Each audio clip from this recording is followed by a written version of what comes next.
Well, as you guys can see, I got my privacy screen up on the edge of the food plot right here that's facing the road.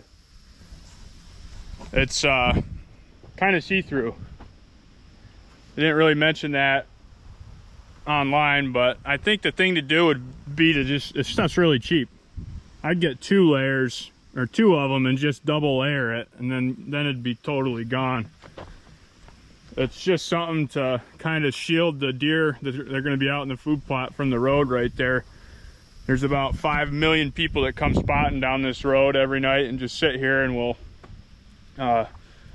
you know, look at these deer and make them really uneasy. They don't, mature deer don't like just sitting there getting shined all night. So trying to shield them from that a little bit right here. I don't know how well it's going to work, but we'll see. I might get another layer. I'm not sure if I need to or not, but it does a decent job of shielding the road from the plot.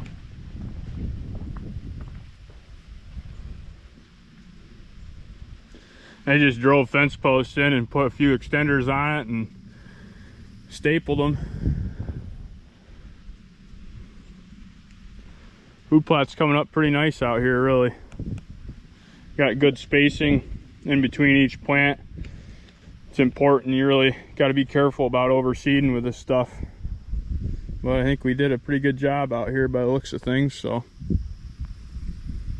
I might order another one and just do another layer over this one so it's not see-through. I don't know with a spotlight if you could shine right through it or not. I've no clue.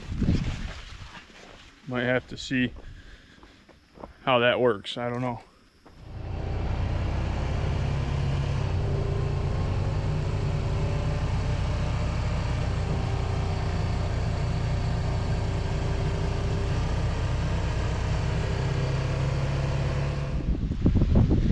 My fence lasted a whopping 1 night.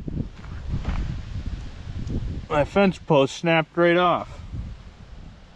This is a little rotten there. This one pulled right up out. We're gonna go ahead and kind of disassemble this, and I'm actually gonna move it up a little bit. Needs to be up a little bit higher after setting it up where I did. We're gonna get it kind of up the hill a little bit. Well, we got the wall reinforced big time. We've got bracing on each fence post, and I sunk those fence posts in even farther than I had them before.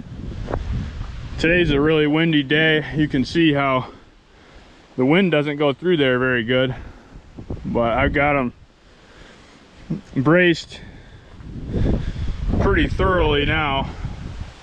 This turned into way more work than what I was planning on. I thought I could just sink some fence posts and put this tarp up to block this, but not the case. Gets a lot of wind right here, but I think this will do a good job to kind of block this off from, you know, spotters on the road, which is really all I'm trying to do. I want the deer to be really comfortable out there, and you know, they can't be very comfortable if people are sitting here all night shining them with a spotlight. I think this way it'll work out better for them.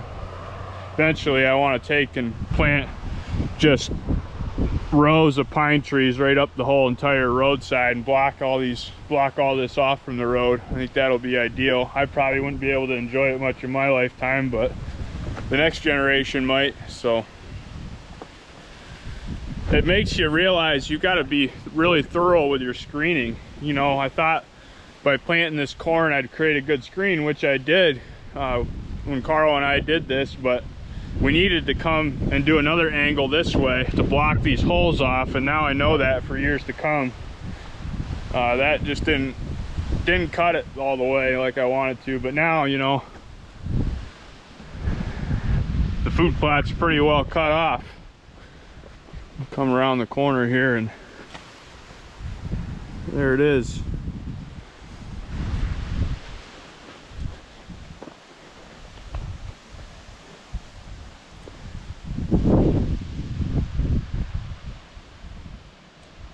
We'll see how it looks from the road.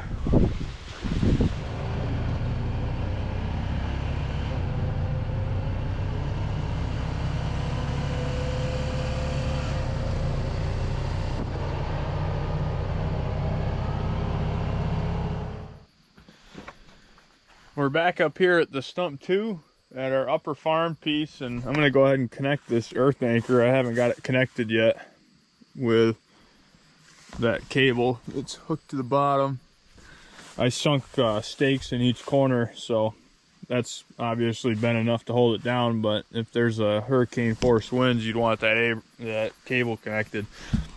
I actually came up here and there's deer out in the food plot down there. I don't know if you can see it. It's walking right through that back corner there. The oats are so tall. There's 2 of them actually. Hard to see, but let's go ahead and get this in. I'm gonna cheat today. I talked to Daniel at the bow shop about getting that earth anchor in, and he said to drill a pilot hole and then it goes in a lot easier. So we're gonna drill a pilot hole and then sink her right in.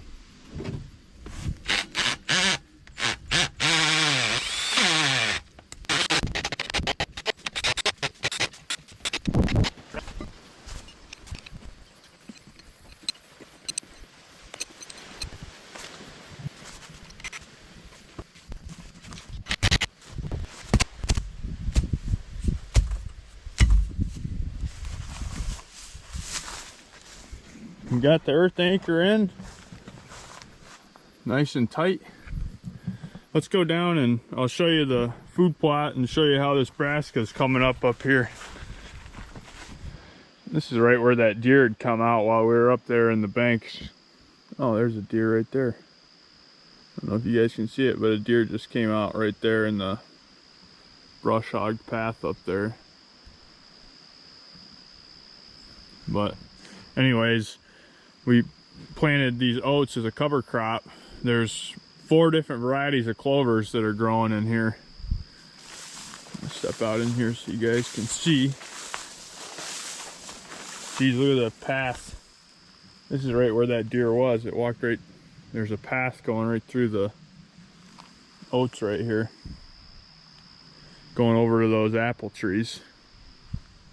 But if you look in here, look at all the, there's some fresh deer crap, but look at all the clover coming up. There's some white clover and a bunch of different varieties in here. Looks really good. I actually got a camera on this tree over here. Let's grab that and see what's on it. There's a really funky looking, I think 3.5-year-old buck that's got one side that's all jacked up. Kind of an odd looking bugger. I know he's been out here a lot. We'll see if he's on this camera. Hoping that a nice buck shows up here at some point.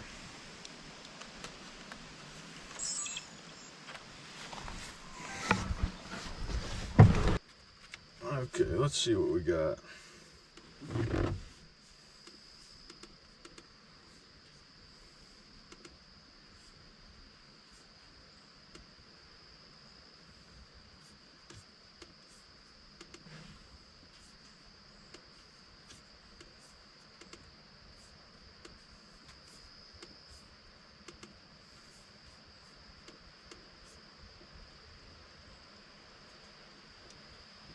I always hate seeing lone hens this time of year. They should have chicks with them. I don't see any chicks with her. There's a little spike.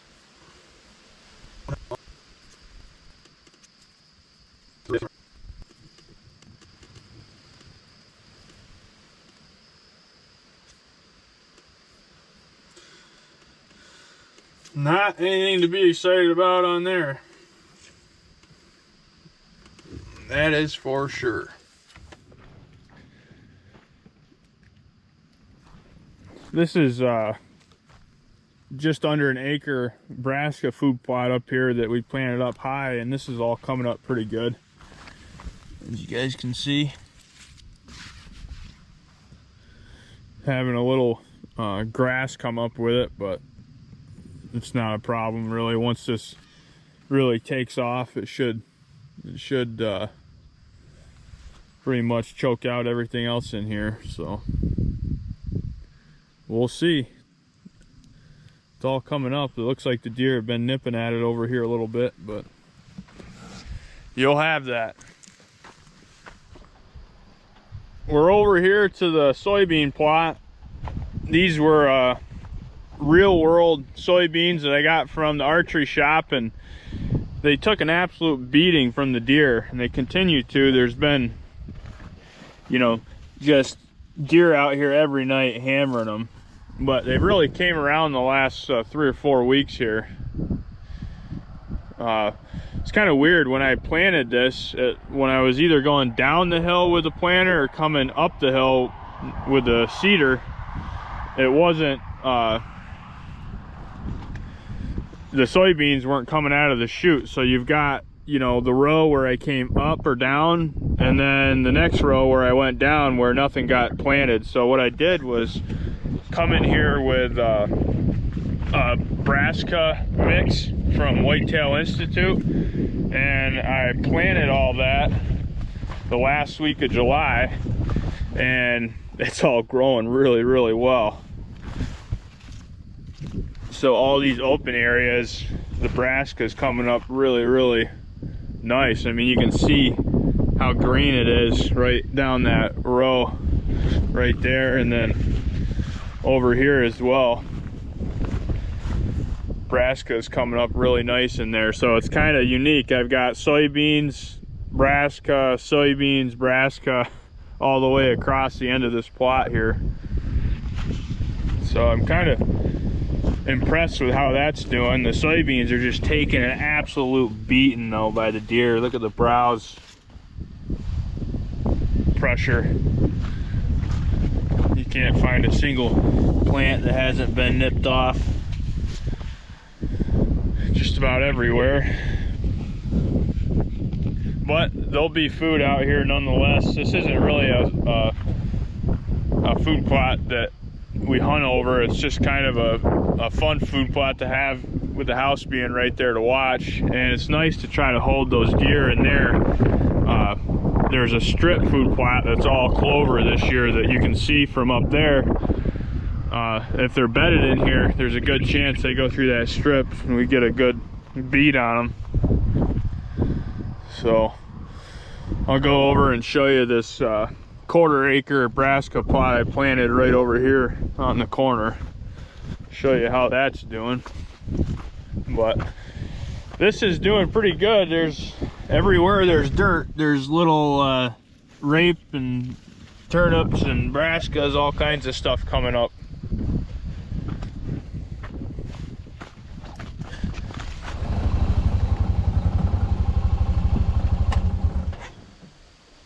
There is a sawtooth oak that I planted back in 2021 was the year I planted these. This one's growing like crazy. Came in here this week with my new weed whacker slash chainsaw slash brush cutter tool that I got from Wild Badger, and cleaned everything out around it. These trees really take a lot of maintenance to keep them going. The wind will knock those down, and you got to be careful. You really have to keep after them to keep them up in tip-top shape.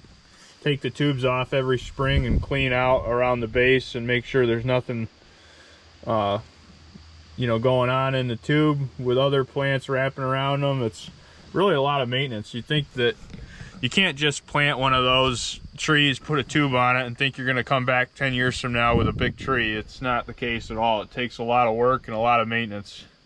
So just know that if you're planning on planting some trees and you want them to actually grow. So the other plot, my brassica plot, is right up here in front. It's just a little, not even a 1/4 of an acre. It's like an 1/8 of an acre.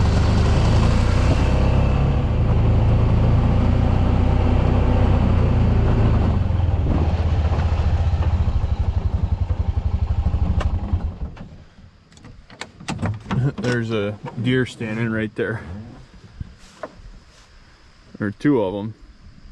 Right there on the edge of the field, just eating. They're not too worried about me. This is coming up really good. It's actually a little bit, my seed rate was a little bit too much in here, but it's coming up good, even though it's a little thick. This is really rich soil. This was our compost pile for years on the farm. This is where whenever we had bad feed, we'd come and dump it right here. Cow died, we'd come and try to bury it in here. It's kind of a food plot full of bones, really. So soil's really, really nice. So the strip food plot's right in there, and that's all clover. I frost seeded that real heavy. It looks really good. Clover's coming up really thick. And Carl actually planted a bunch of alfalfa up around the top corner of this field up here, and that's where a buck that I call Big Al. I named him Al, and then I'm like, oh, Big Al sounds good. And the reason I named him Al was because he's out there in the alfalfa every night. So I just figured, well, the buck really likes alfalfa, so I'm going to call him Al for alfalfa. So Big Al. And I videoed him out there the other night. I'll show you guys some of that video right now. Really, really nice 4.5-year-old 8-point. I'm not positive, but I think that was the half rack 8-point from last year that actually spent most of his time on the neighbors. And then he was down in the creek bottom, Cherry Ridge, and then eventually he just kind of wintered up here. He fed out in the corn plot in front of the house most of the winter. I found the busted off side last year, but I never found the shed side. So anyways, as you guys can see on the video, he's a really, really nice deer this year. So Big Al, he's one that we're going to keep a close eye on his movements, and we're going to know what he's up to all year, because that's one that will certainly be hunted. I'll go show you the strip food plot while we're over here. So we're coming out into the strip food plot here, and you can see the clover. I mean, look at how thick this clover is. And this is all just from frost seeding. Stuff exploded in here. I need to come in here with some Arrest Max and spray it one more time and kill all these grasses that are coming up. Probably ought to do that here soon. That Arrest Max from Whitetail Institute just hammers all the grasses, and then there's another additive you can put in there that kills all the broadleaves, so you just have the clover that kind of makes it. Works really well. Got another sawtooth. Look at the browse pressure right here. Every single one of these clovers is nipped off. This is another sawtooth oak I planted back in 2021 that's doing really, really well. So I think they estimate it takes about 7 years before your first acorns come on those. So we'll have to celebrate, you know, the first year we get acorns on these things. It'll be exciting. Like I said, they've really been a lot of work trying to keep them going. And I'll tell you what, if one of those have a heck of a time with the bears love knocking those tubes down, and especially if it's in the winter and the bears knock those tubes down, the deer are on them immediately and eat.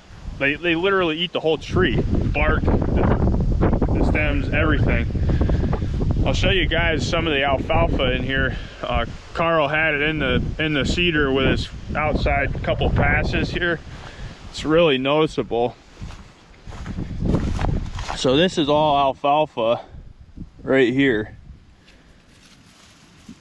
There's lots of clover in here. I'll pick one of these alfalfas out. That right there is alfalfa, and that's what I think that Big Al has been out here eating a lot of. It's really nice new seeding. Carl does a really good job with his new seeding. If you guys want like a super big food plot, get Carl over there to plant a new seeding in it. Looks really, really good. I'm gonna go ahead and wrap this video up.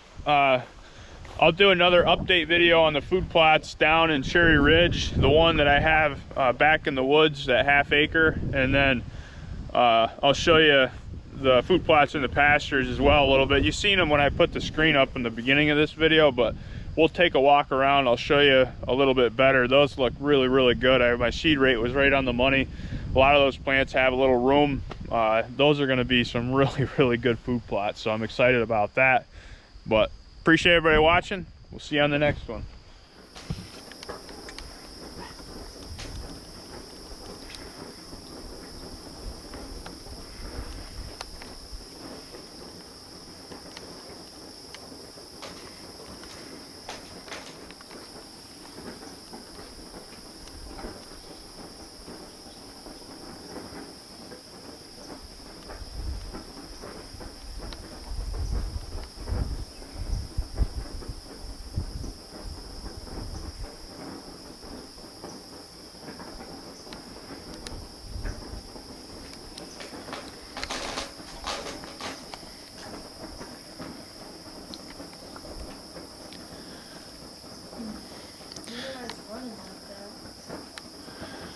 It's funny, they all cross in the same spot right there.